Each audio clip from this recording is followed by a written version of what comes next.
we got special teams coordinator Svoboda here to talk a little bit about how things are going in practice. So how's it going so far? It's been good. First day of pads, and intensity cranked up today like it always does every year when you get the helmet and shoulder pads on. But a lot of moving parts and continuing to. We got so much good work this summer. We're really trying to hold on to those principles and fundamentals of each scheme and continue to build. How do your specialists look as you guys go and get deeper into camp? Well, the biggest thing, we got 6 of them, two kickers, 2 punters, 2 snappers, and it's kind of a mixed bag. I guess every position could say it, but we've got a little bit of experience in there. Callie, has done a great job improving his game from last year, and Sawyer feels like he's been here for 20 years, Sawyer Evans. And then Caden Yates is really stepping up. He started some games last year, but he's really bringing it to the next level. So feel pretty good about it. And then we got 3 younger guys behind him that are going to really push those guys and provide us with more depth. And Callie looks like he's a lot stronger this year than maybe he was last year. Have you seen his leg strength improve? It absolutely has. He's put on about 7 to 8 pounds, which for his stature is a pretty good bit. More confident. You'll see it with those specialists once they start getting more confident in the contact of their foot on the ball. It sounds different, and the ball height, the ball's getting up faster. Obviously, it travels further as well. But Callie's definitely playing with a whole lot better confidence than he had last year at this time. Speaking on Callie, Coach, last year at the beginning and the end of the season, he had some troubles making some of those field goals. But for the middle, he had this long 9 consecutive made field goal stretch. What were the differences between those stretches for him? Yeah, I think anytime, when you're on a consecutive streak, the biggest thing is you just got to keep doing what you did that got you there and not think about the streak.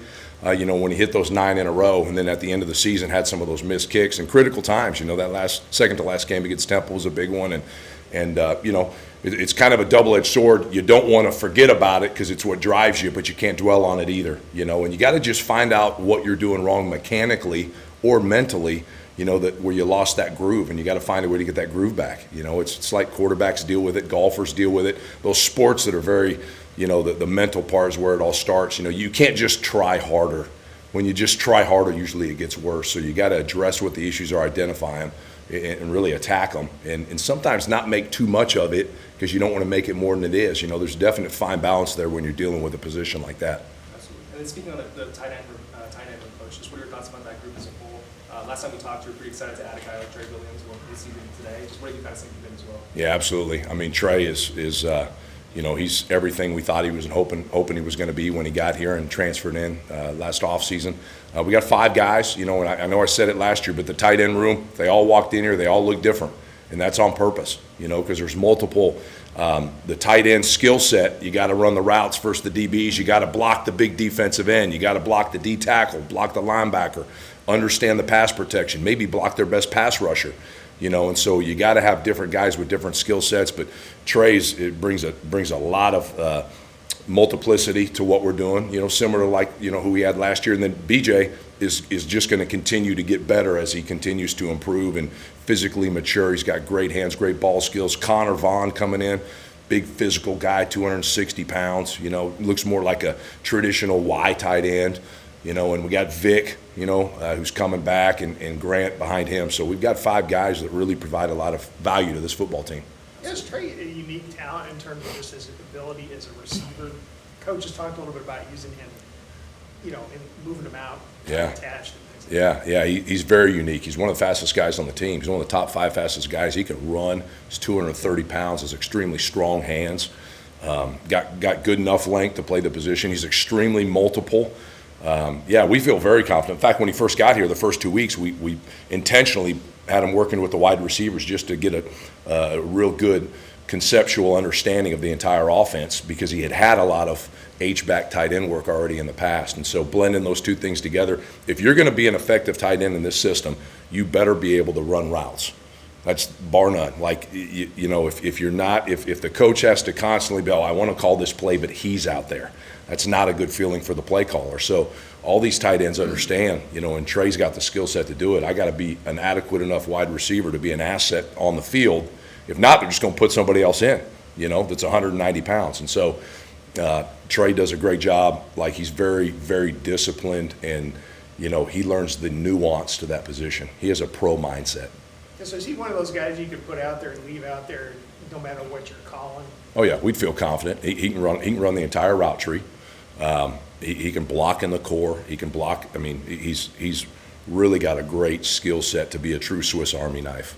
You think he's going to translate well I know he's jumping up from a small school level all the way up to the FBS level. Yeah. Has he made that jump effectively? Oh, absolutely, absolutely. You know, football, obviously the players are bigger, faster, stronger at this level, but he's played so many snaps.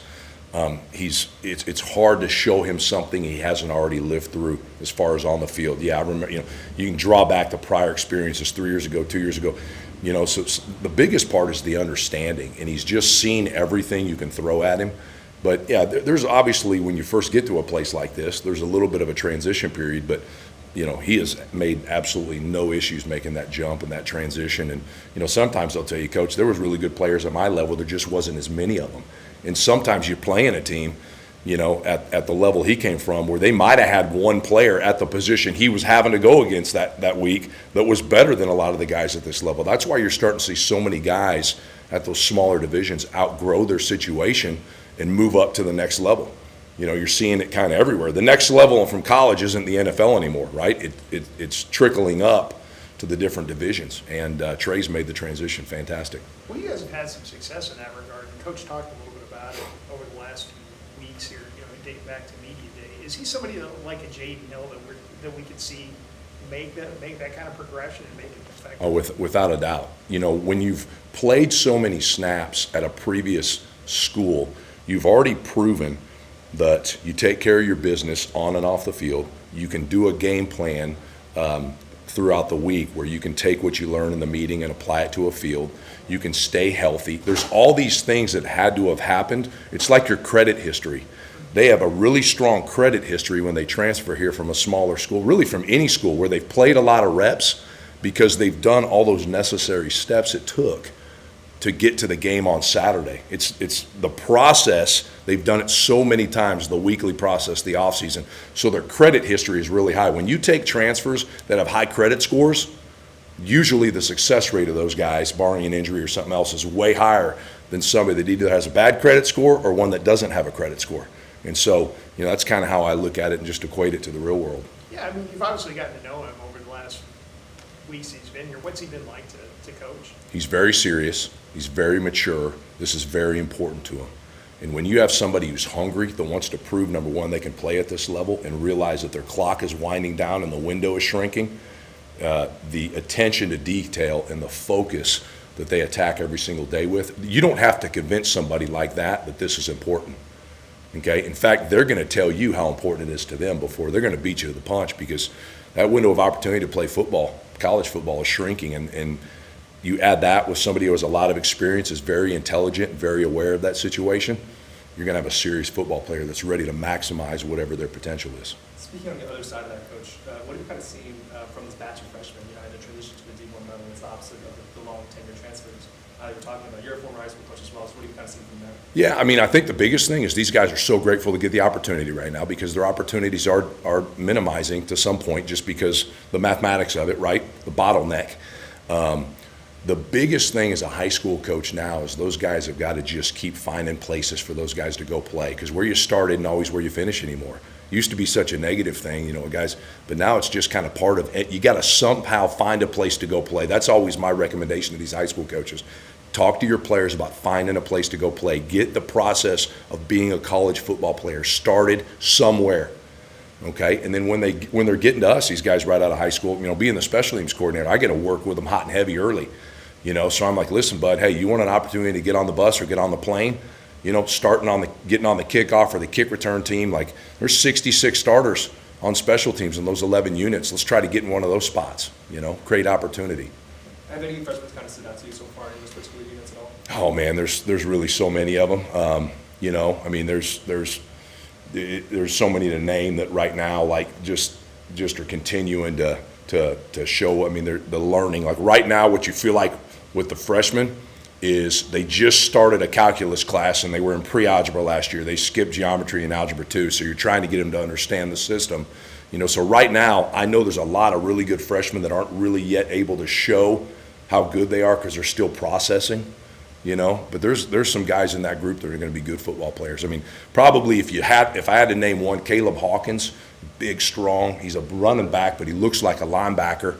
You know, he's going to get on the field somewhere. But there's a lot of guys, guards, there's a lot of guys, that are physically, they look the part. They just got to catch up to the speed of the game. And really, with special teams, none of these guys grew up watching YouTube highlights of special teams, so a lot of it's a little abstract for them to where, some of the stuff they're hearing for the first time, and maybe they didn't play special teams in their high school.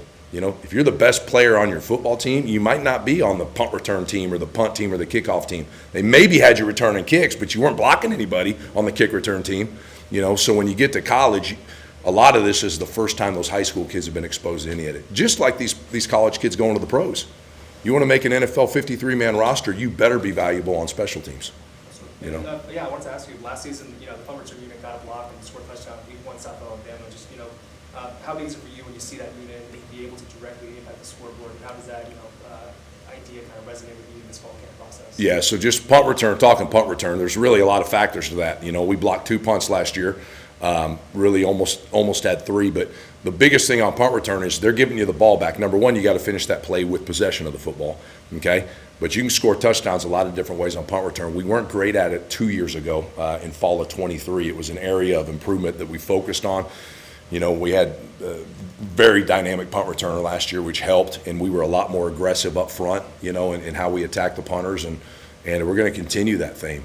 That punt return, we call it punt pressure, not punt return. So we're first trying to put pressure on them, and sometimes you block it, sometimes you force a bad kick, but man, if you can get possession of that football and gain at least 1 first down, 2 first downs sometimes on the return, that's huge for starting field position and the impact that has on your offense being able to score on that drive. You guys used Miles last year in the return game. Yeah. Now, it looks like his role is going to be significantly more considering Yep.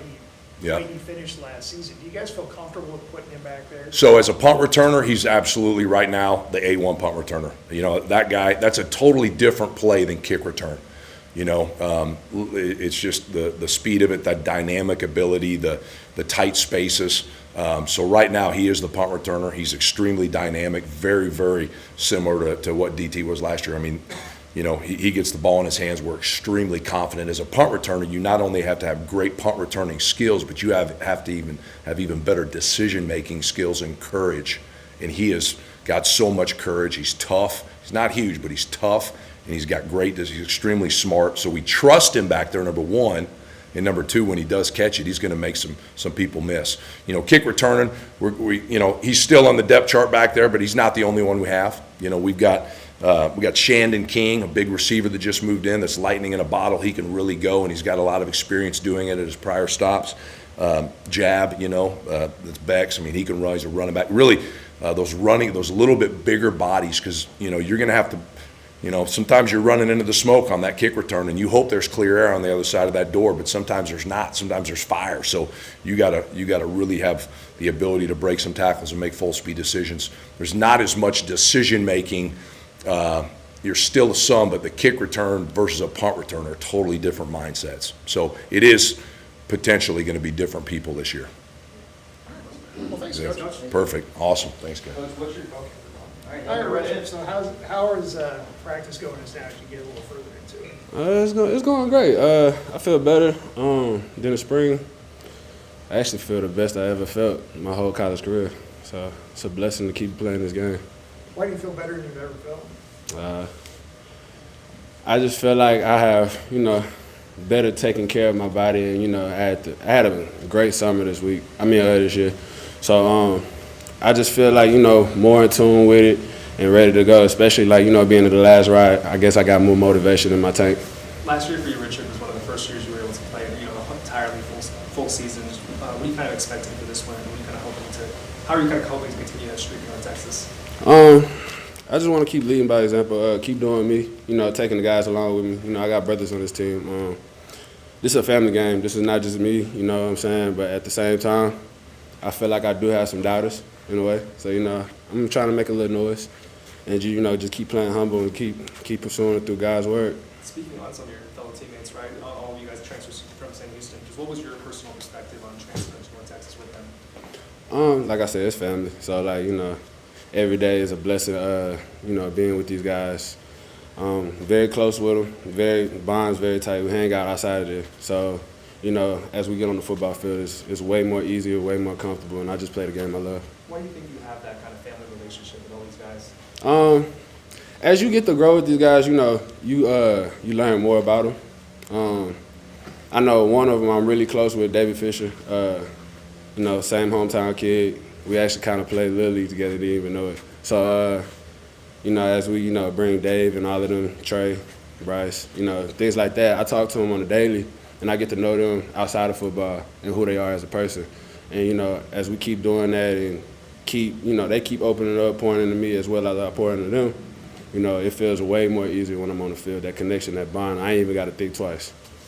Who are some of the new guys that are jumping out to you on defense? New guys. Actually, I don't have an answer, honestly, but I feel like the whole defense as a whole, like, I'm going to just speak on the whole defense. I feel like everybody's coming together. Everybody's moving fast. I can speak out the DT room, though. I'm going to go ahead and tell you Terrell Sadiq for sure. Avion's coming along. All those young guys are coming along. Me and June are bringing them along with us, and they're catching on fast. So that's what we really love about this group. Like, it's giving me more of a Sam Houston part two. But, like, this is UNT. This is nothing with Sam Houston. This is UNT. So this UNT family is, like, coming real close to where, like, might be the closest I ever been as a D-line. Yeah, speaking on June, he's one of the returners in that room. Just what's your relationship like with him? How would you kind of describe him as a player?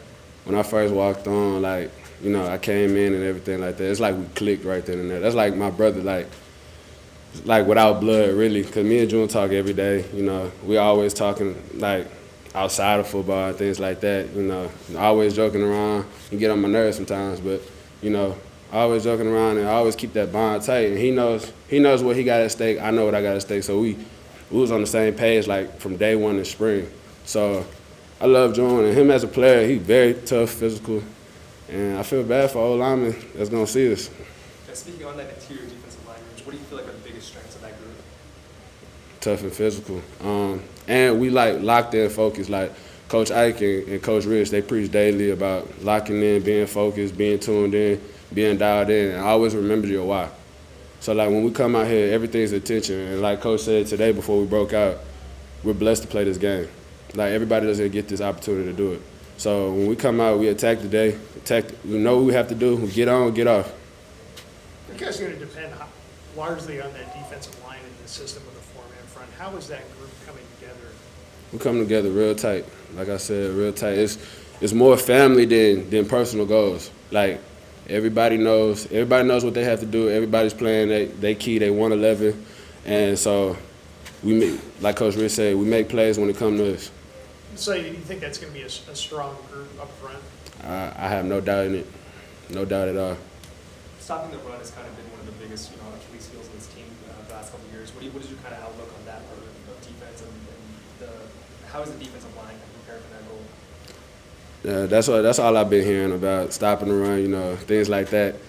It's a totally different, D-line and defense in general. So like I said, I'm not gonna talk too much on it, you know what I mean? But just know, like, this group is gonna make a difference to any doubters, anybody that's writing papers and things like that. That run will be stopped, and we're gonna do a lot of pass rushing. There's gonna be a lot of sacks. How would you kind of describe Coach Cassidy's style of defense and how he kind of utilizes the defensive line? That man's a genius. Like, he's a genius. I mean, he knows what he's doing. See, look at it. He's over there messing with me. But he knows what he's doing as a coach, and Coach Cassidy probably one of the best coaches I ever been around in this game. And so when he calls things and the way he running stuff and things like that, I trust him wholeheartedly. Like, even if I have a question, he always has an answer for it. So anything he tells me, I'm sliding with him. One of the new guys I'm kind of interested in is Tre Williams, the tight end that they brought in. Mm-hmm. What have you seen from him in camp so far? He can run a receiver and he can be a tight end. What I seen from him is he's physical on the crack blocks. The back blocks, he's physical. And what I seen, like, when I'm on the sideline or whatever, he can go out for a route and he can go up and get it. So I'm glad he's on our team. I'm glad that he's one of us. I'm glad to go win with him. You're kind of a unique talent. Yeah, unique. And another guy I wanted to ask you about is, I know he's on the other side of the ball, but Landon Sides is kind of coming back off the injury play here. I know you weren't here then, but it seems like he's moved more into a leadership role with just the team in general. Mhm. What have you seen from him in terms of what he's brought? One of the best receivers I've probably seen in the last couple of years of college football. Me personally, like outside of football, getting to know Landon, like he's a smart person, ongoing. He all about the team, you know. Like you said, leadership role. He always talking to the guys, always keeping us up, and always running his side of the ball. So, you know, while the defense doing what we have to do, I know I could trust him on the other side to get the offense going. Going back to the football field as a receiver, he does what he needs to do. I mean, I done seen a lot of great catches. Mostly I seen his catches in spring, but as far as fall camp, I already know he's gonna do what he needs to do. So that's one person I really don't have to worry about. Speaking on the offense as a whole, how has it been kind of competing against that side of the ball? It's been great. Like I said, it's competition every day. I never doubt the O-line. I know they're gonna bring it. You know, we even have friendly conversations in the locker room. They're talking about they're gonna put us on the poster and stuff like that. But all in all, it's all friendly competition. I trust those guys just like they trust us. Going against Gabe every day, that's probably the best center I probably faced in college football. You know, and then you got those guards and things like that, Johnny and tackle Braden. They give a great look every day. So I know as I'm getting better as a player when I go against those guys. And last year at St. Pete, you guys obviously won a bowl game. And you guys bring that standard, winning all of that. Just how would you kind of describe that standard, and what are the keys to kind of recreating that success here? We're gonna do the same thing. I plan to win the bowl game. I plan to go to the college football playoffs. Like Coach Cassidy said every day, you win every game. You take game one at a time, and you go undefeated and things like that. You're gonna be in the college football playoffs. The first step is we're gonna win the American Conference, and then after that, we're gonna go to the college football playoffs and see what we got all cut out for us. But as of right now, we're gonna take game one at a time. We're not taking nobody lightly. We're gonna play our game, and we're gonna play as a team how we was brought up this whole offseason. All right, cool. Well, thanks, man. Thanks for this. Appreciate you. How's fall camp going? It's been going good. First 3 days, we've just been stacking each and every day. It's been a great battle out there against us in the defense, new age defense that they're bringing in and stuff. So it's looking good. We're sharpening each other. They're getting us better on the offensive side, and we're getting them better on the defensive side each and every day. I was interested in your story. I mean, you're kind of a unique guy. Yes, sir. Not your traditional path in North Texas. How did Yes, you sir. get here? I'll try and cut it a little short and stuff. I started off at West Georgia as a PWO fullback and everything, so didn't really expect that. Thought I was going in to play tight end at West Georgia. Walked on there and walked into fall camp. Kind of just didn't go as planned and stuff. I played a little bit. Did stuff a little bit my freshman year. Ended up being on the scout team. Didn't even play like fullback or tight end on the scout team. They had me at like running back, receiver. I was the wing tee quarterback when we played Mississippi College. So I ended up earning a scholarship the next year, just doing all that. Ended up playing a little bit and stuff. Not really, still playing just fullback and all that, and didn't really get much playing time still, and just was playing here and there. And then the next year I stayed again, don't know why. I just kind of like was listening through the exit meetings, and they were telling me all the good stuff, and I was like, okay, I'm liking it. So I stayed, and still didn't go as planned. So I was like, okay, fine, I'm gonna go somewhere else. So I ended up going to Limestone. I had a bunch of other D2. I could have went to Valdosta State, could have went to Lenore Ryan, all these other like West Alabama, all these like GSC powerhouse Division II schools and stuff. But Limestone is a little school in Gaffney, South Carolina. You go there, it doesn't really look like a whole bunch. They don't got a whole bunch of facilities. We got 50 bleachers to play in. I mean, I wasn't looking for that. I was looking just to play ball. Best opportunity to go out there and like showcase what I can actually do, because I feel like I was a really good ball player. Went there. Rest was history. Went out there. It was led Division II in every category. Like I knew I could in the tight end position, but the way I play, I don't really compete like with the tight ends in my mindset, because each and every play I'm competing with receivers to get the football. I'm competing with the running back to get the football and stuff. So I look at it as me a competition against everybody, and also to get my like teammates better, especially in the run game, blocking game, and everything. Because a lot of guys look at me as like an undersized tight end, so I go out there and I'm not afraid to stick my nose in anything. So I'll be out there in the run game, and I'll block my tail off and do everything I can. So entered the portal again after that season. I felt like I had a good season. Didn't really want to leave that staff. Just felt real comfortable there, but I was really just like thinking it over, talking with my dad and my brother, and we ended up just coming to a conclusion, I made the decision. I was like, let me try out the portal, so see how everything goes and stuff. Went through, the whole recruiting process again. It's my second time going through the portal and stuff, and came to my final decision to come here and ready to just double down and, do the same thing or even more than what I did last year here at the FBS level here at North Texas. Yeah, so once you got into the portal, how did North Texas get in contact with you? I was actually on my first visit to Eastern Tennessee State, which is Coach Tre Williams, who is now the head coach at Tulsa now, because after that visit, he actually left that night when we were driving home. He calls me and says, "Hey, I'm re-offering you at Tulsa," and I went and we reset up a visit with him to try and fly me out to Tulsa to go through the whole recruiting process again as he went out there.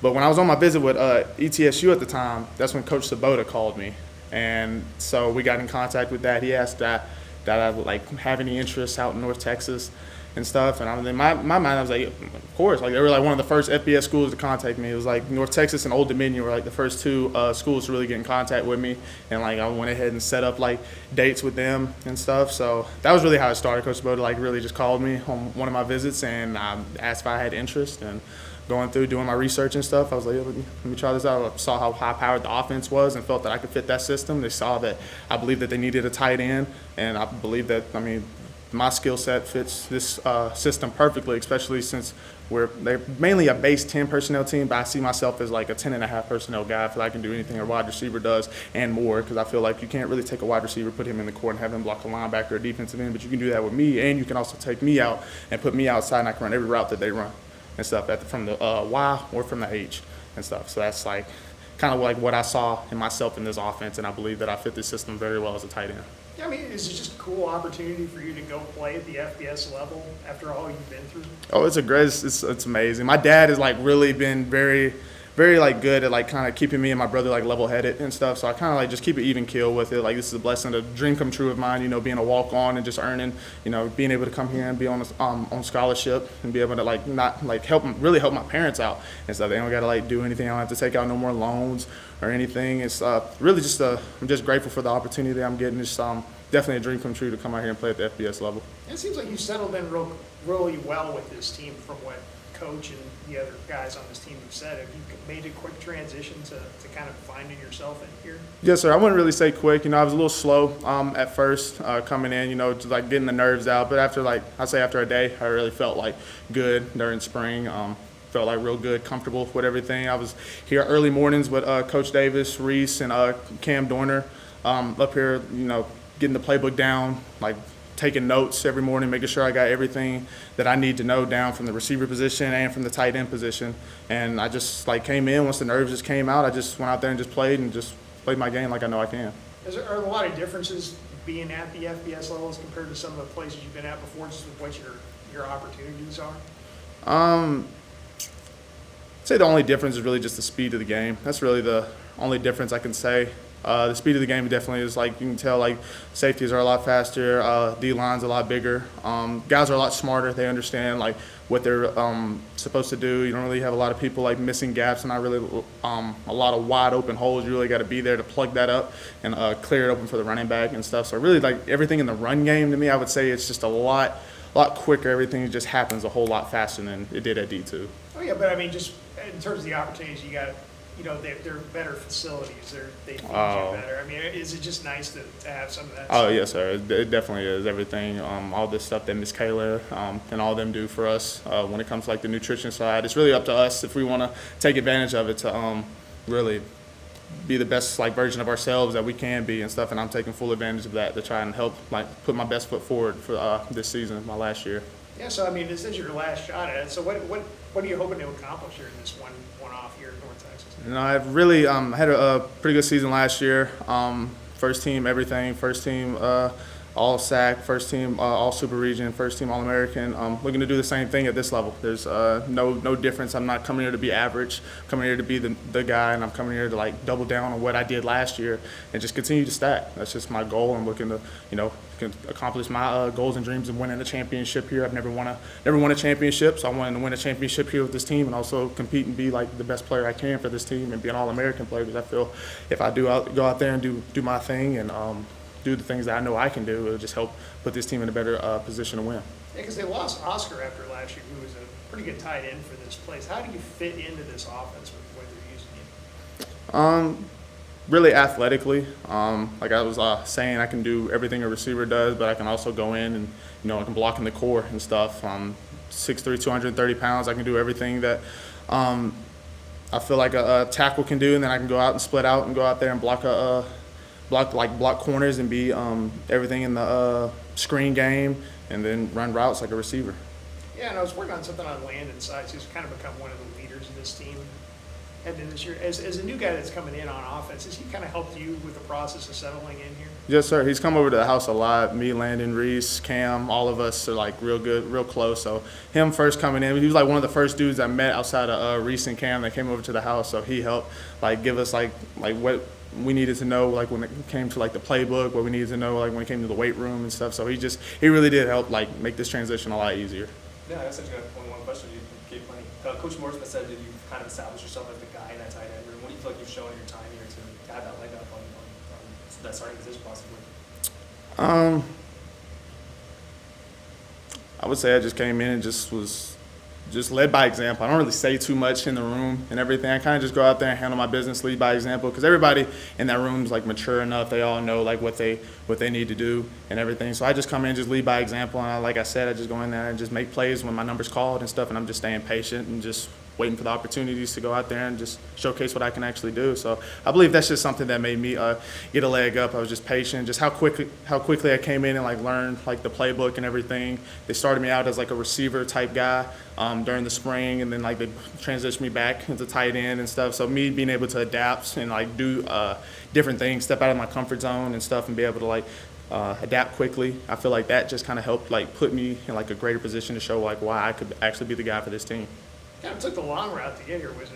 Was the whole experience worth it to get this? Oh, it's that like I'm blessed. This is God's gift for me. Like all the trials and tribulations I went through. This is a blessing. I wouldn't change anything for it, man. This made me the person I am today, and I've got that chip on my shoulder, and I'm just ready to just keep going. Was this kind of the goal eventually to get a chance to play at the FBS level? Yes, sir. This definitely was. It was like all long time dream. Like I said, it was like difficult for me to lead that staff at Limestone. Still blessed that I'm there in my life and stuff. My OC there, he still checks up on me and everything.